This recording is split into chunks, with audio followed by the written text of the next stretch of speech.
Everywhere you look right now, protein is being marketed as the solution to aging. Protein bars for seniors, protein shakes for joint health, protein cookies, protein chips, protein water. The message is loud and clear. If you're over 60 and not eating more protein, you're falling apart. But here's the uncomfortable truth no one is saying out loud. Most of what's being sold as high protein for older adults isn't solving the real problem, and in many cases, it's creating new ones. Today, we're breaking down the protein scam targeting adults over 60.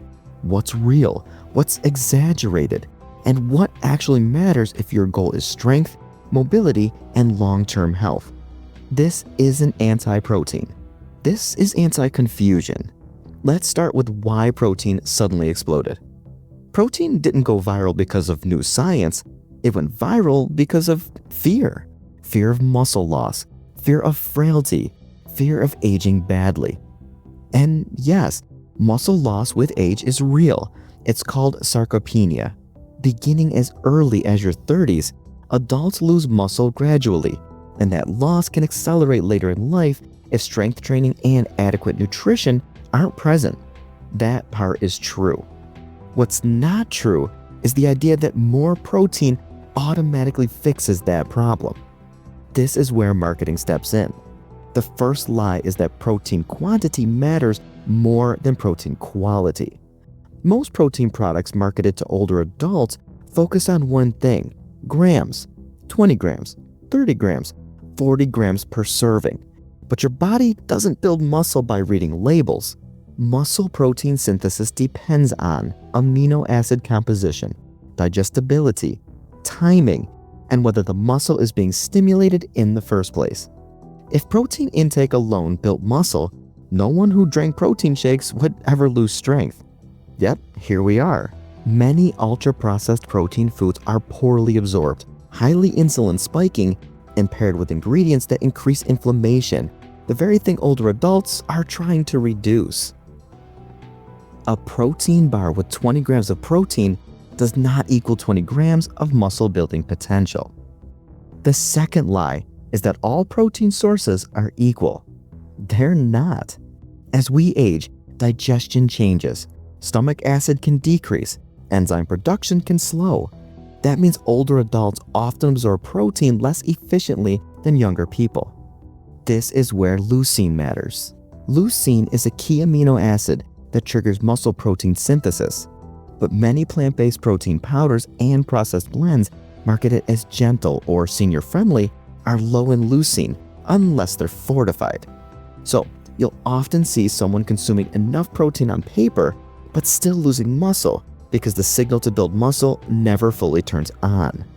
This is why studies consistently show that older adults need higher quality protein, not just more protein.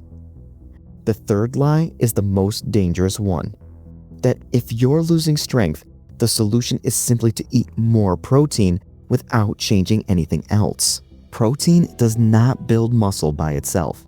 Muscle is built by mechanical tension, meaning resistance, load, or strength work, and protein simply supplies the raw materials afterward.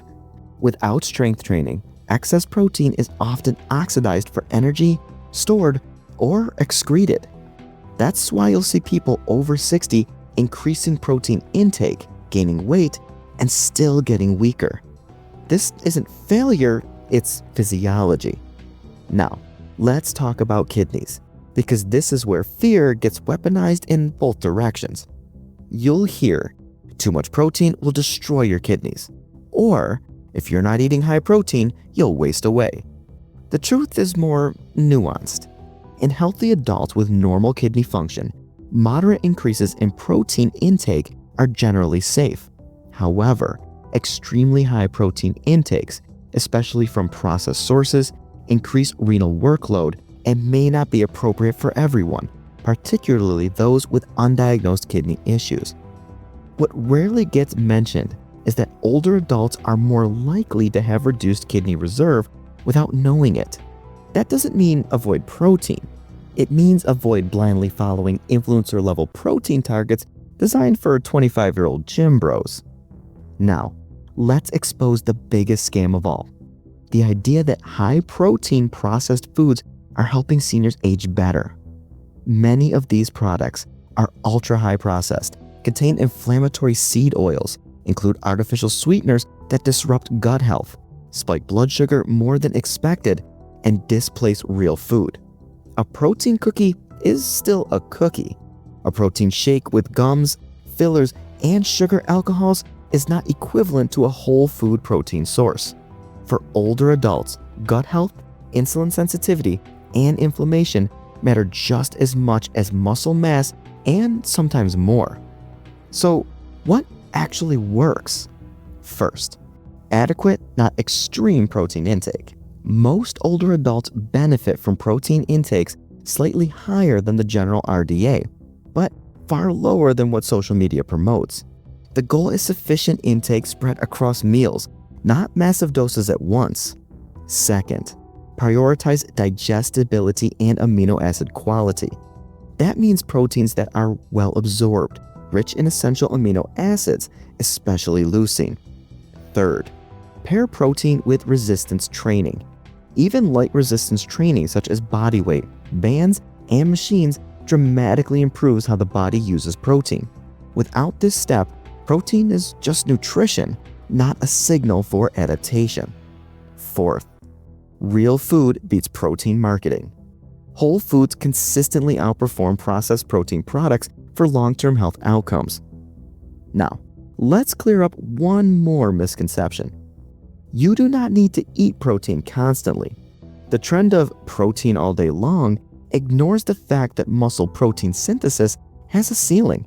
Once stimulated, adding more protein does not increase the response, it simply increases oxidation. This is why strategic timing matters more than constant intake.